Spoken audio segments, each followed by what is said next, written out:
So, hello everyone. I just finished a video called The Pussified States of America. That should be online right now. I was out filming in front of everybody and I've kind of felt a little distracted. It's easier to do these without everybody watching. And I'd probably still be out doing it, or I'd probably have finished everything that I wanted to talk about in it, except for it started to rain, didn't want to get my precious phone wet. But I want to talk about George Herbert Walker Bush. You know, the guy that introduced crack cocaine to America. Yeah, God. I can just imagine all the tweakers that went crazy over the size of that rock that he brought out in that commercial, saying, don't do this, this is what it looks like, this is its texture, this is how you smoke it, don't do it. Yeah, he's a special kind of guy. He came out in a announcement to America back in, I don't know, somewhere in his idiotic reign, 89 to what, 91, 92, 93, somewhere in there, yeah, 89 to 93. And he says he wants to make it so there's a police officer on every corner. Again, to protect us, a nanny state. God, I love the rain. It's pretty. It's pretty. So he wanted a nanny state. And think about it. You know, the more and more cops you hire, the more crimes have to be committed to justify those police. Which, okay, that kind of works hand in hand with all of the politicians that, you know, Congress and Senate and all these people, quote unquote, that want to be politicians. You see, they can't have a job doing what they do without creating laws to restrict you in the land of the free. Get it? You understand? It's job security, to create laws to restrict you and make you a criminal. Like, maybe you'll tie this all together. I'm hoping you will. I'm hoping you will. God, some people still have to have a brain. Yeah, lightning. It's cool. And thunder.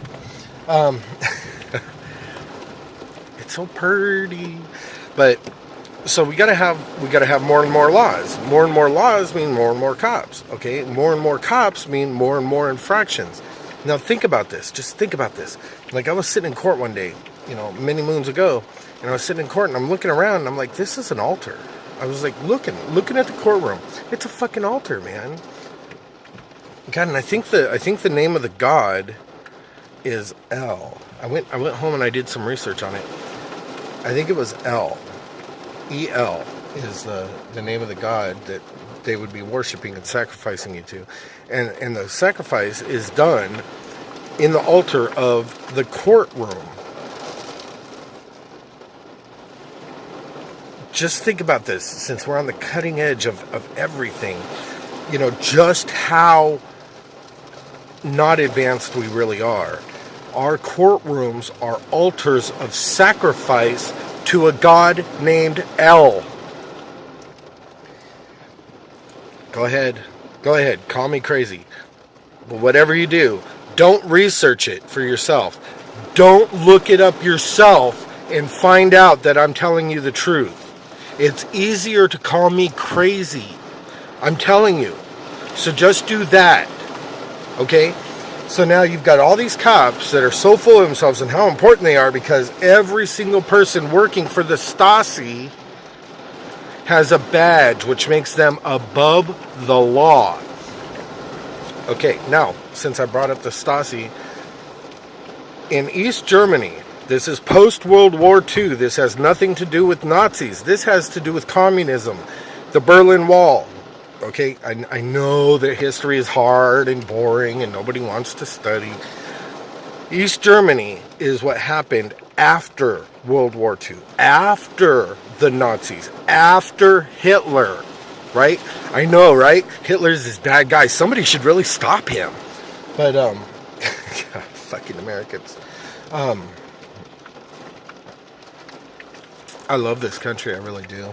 And the people that are still capable of thinking, I fucking love them.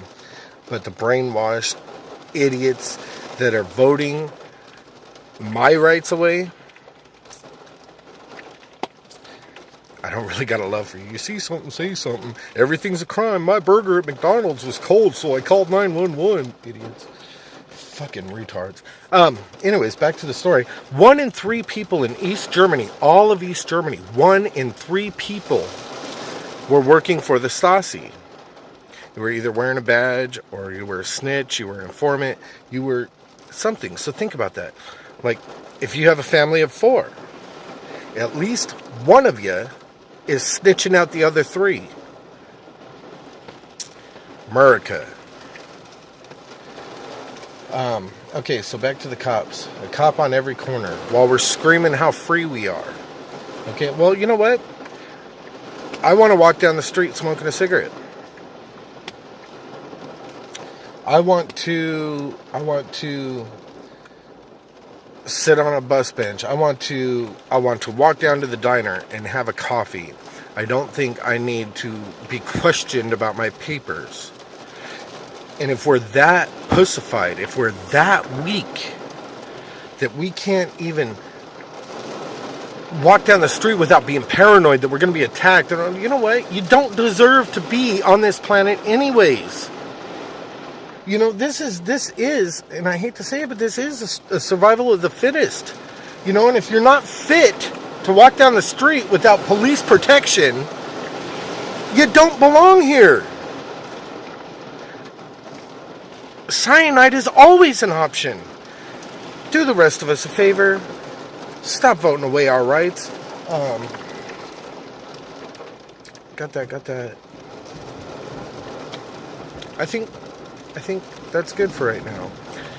George Herbert Walker Bush introduced crack cocaine to America on television, and we said thank you. Said he wants a cop on every corner. Look around you. Who strikes terror into your heart every time you see their vehicle or their uniform? The cops. Why? Because L wants it that way. With that, peace, everybody. Have a great day.